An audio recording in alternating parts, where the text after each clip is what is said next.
Welcome to Aadya TV. మనతో పాటు తెలంగాణ నిరుద్యోగ జేఏసీ చైర్మన్ మోతీలాల్ నాయక్ ఉన్నారు. ఆయన అడిగి తెలుసుకునే ప్రయత్నం చేద్దాం. చెప్పండి, ఈరోజు సుందరయ్య విజ్ఞాన కేంద్రంలో మీరు భారీ ఎత్తున సమావేశం ఏర్పాటు చేశారు. ముఖ్య ఉద్దేశం ఏంటి? ఎందుకు ఏర్పాటు చేయవలసి వస్తుంది? ఇక్కడ మా ముఖ్య ఉద్దేశం ఏంటంటే, గౌరవ సిపిఎం పార్టీ యొక్క స్టేట్ సెక్రటరీ అనేటువంటి జాన్ వెస్లీ అన్న గారితో ఈ గవర్నమెంట్ మీద ఒక ఉద్యమం మేము జూలై 4వ తారీఖున ఏదైతే సెక్రటరియట్ ముట్టడి అనేది ఒక పిలుపు ఇచ్చినామో, ఆ పిలుపులో భాగంగా ఆ కార్యక్రమం విజయవంతం అవ్వడం కోసం మేము అన్ని పొలిటికల్ పార్టీస్ యొక్క మద్దతు కూడగడుతున్నాం. అన్ని పొలిటికల్ పార్టీస్ కూడా వాళ్ళే డైరెక్ట్గా వచ్చి ఒక ఉద్యమం చేయబోతున్నాయి, ముట్టడి చేయబోతున్నాయి. చేయాలని చెప్పేసి మేము వాళ్ళని పిలవడంలో భాగంగా మేము ఈరోజు ఇక్కడ రావడం జరిగింది. ఈ ఉద్యమం అనేది మన జాన్ వెస్లీ అన్నతోనే మేము మొదలు పెడుతున్నాం. ఎందుకంటే మేము పోరాటం చేస్తుంటే మమ్మల్ని ఆ పార్టీ ఈ పార్టీ అని చెప్పేసి ఒక ముద్ర వేస్తున్నారు. తెలంగాణలో ఉన్న ప్రతి నిరుద్యోగికి, ప్రతి అన్నదమ్ములకు, ప్రతి పొలిటికల్ పార్టీకి, ప్రతి విద్యార్థి సంఘాలకు, కుల సంఘాలకు ఈ చలో సెక్రటరియట్ అనే ముట్టడి అనే కార్యక్రమం అనేది ఒక మిలియన్ మార్చ్ తరహాలో దీన్ని చేసి ఈ గవర్నమెంట్కి అన్ని రకాల నుంచి మనం దీన్ని ఒక తీవ్రమైనటువంటి స్థాయిలో బుద్ధి చెప్పాలని చెప్పేసి ఈ యొక్క ప్రయత్నం చేయబోతా ఉన్నాం. అంటే ఇప్పటి వరకు గవర్నమెంట్ అంటున్నది, సీఎం రేవంత్ రెడ్డి అంటున్నాడు, నిరుద్యోగులకు ఇచ్చిన మాట నిలబెట్టుకున్నాము, 60,000 ఉద్యోగాలు రాష్ట్ర వ్యాప్తంగా నిరుద్యోగులకు ఉద్యోగాలు అందించిన ఘనత కేవలం ప్రజాప్రభుత్వంది అని చెప్పేసి ఆయన చెప్పడం జరుగుతుంది. మీరు ఎట్లా చూస్తారు దీన్ని? అన్న, 60,000 ఉద్యోగాలు కాదు కదా, వాళ్ళు ఇచ్చింది 12,000 ఉద్యోగాలు.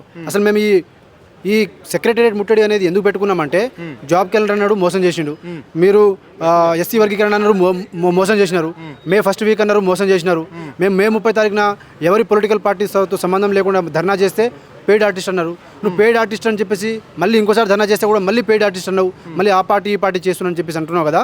నీకు ముళ్ళుతోనే తీస్తాం, పొలిటికల్ పార్టీతోనే ఈసారి ఉద్యమం చేస్తే ఎట్లా ఉంటుందో చేసి చూపిస్తాం అనేది మా యొక్క లక్ష్యం. మేము చూపిస్తాం. ఈ ప్రభుత్వాన్ని కూడా చీల్చి చెండాడడం కోసం ఎన్ని శక్తులు కూడగట్టాలో, ఎన్ని వర్గాల బలం కూడగట్టాలో అన్ని వర్గాల బలంతో ఈ యొక్క ప్రభుత్వం మీద. అంటే ఇప్పటి వరకు ఎన్ని పార్టీల వాళ్ళకి కలిసిరు? ఇప్పుడు ఈరోజు సిపిఐ పార్టీలతో కలిసినామని చెప్తున్నారు, సిపిఎం పార్టీతో కలిసినామని చెప్తున్నారు కదా. మరి ఇంకా ఈ ప్రధానంగా చాలా పార్టీలు ఉన్నాయి కదా ఈ రాష్ట్రంలో, ఏ పార్టీతో ఇప్పటిదాకా కలిసారు? రేపు ఆర్ కృష్ణ అన్నతో మేము పోస్టర్ రిలీజ్ కార్యక్రమం చేయబోతున్నాం.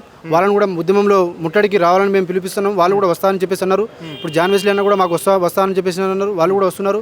Next BRS party, BJP party, MIM party, ఇటు ఇంకా బీఎస్పీ పార్టీ, జనసేన పార్టీ, ఎన్ని పార్టీలు అయితే ఓట్లు అడిగే అన్ని పార్టీలు ఉన్నాయో అన్ని పార్టీల దగ్గర మీరు మా కోసం మా శక్తి మాకు సరిపోవట్లేదు. గవర్నమెంట్ మీద, ఈ రాజ్యం మీద మేము చేయడానికి కావాల్సిన శక్తి మాకు సరిపోవట్లేదు.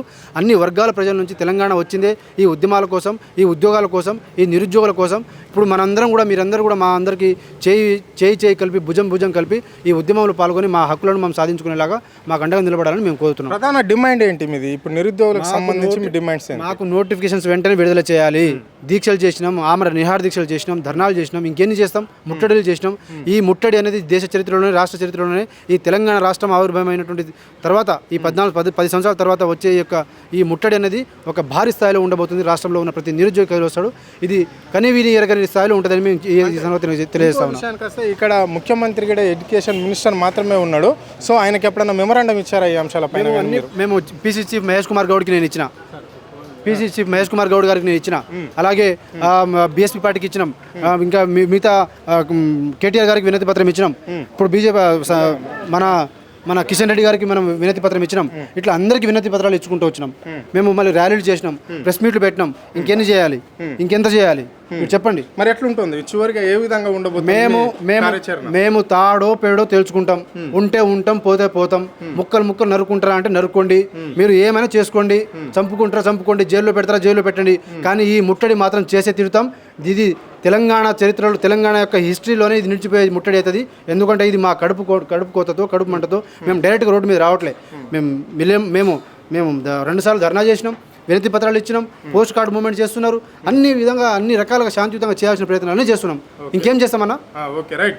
ఇది పరిస్థితి. అంటే ప్రభుత్వం మీద మాత్రం నిరుద్యోగులు తిరగబడడానికి సిద్ధంగా ఉన్నాము, అందరిని కూడగడుతున్నాము అని చెప్పేసి కూడా జేఏసీ నాయకుడు మోతీలాల్ నాయక్ చెప్పడం అనేది అయితే జరిగింది. అంటే ప్రతి పార్టీని, ప్రతి అధికారులను, మేధావులను, విద్యావంతులను అందరినీ కలిసే ప్రయత్నంలో అందరినీ కూడగట్టి రేపు నెక్స్ట్ మంత్ వచ్చే నెల 4వ తారీఖు నాడు భారీ ఎత్తున సెక్రటరియట్ను ముట్టడి చేసే కార్యక్రమం ఉంటుంది. ప్రభుత్వానికి నిరుద్యోగుల సత్యేంటో చూపెడతామని చెప్పేసి కూడా ఆయన చెప్పడం అనేది జరుగుతుంది. అంటే సావడమా ఉద్యోగ అవకాశాల నోటిఫికేషన్ ఇవ్వడమా ఈ ప్రభుత్వం తెలుసుకోవాల్సిన అవసరం ఎంతైనా ఉంది అని చెప్పేసి ఆయన ప్రభుత్వానికి హెచ్చరించడం అనేది అయితే జరిగింది. కెమెరా పర్సన్ రఘుతో అరుణ్, ఆద్య టీవీ, హైదరాబాద్.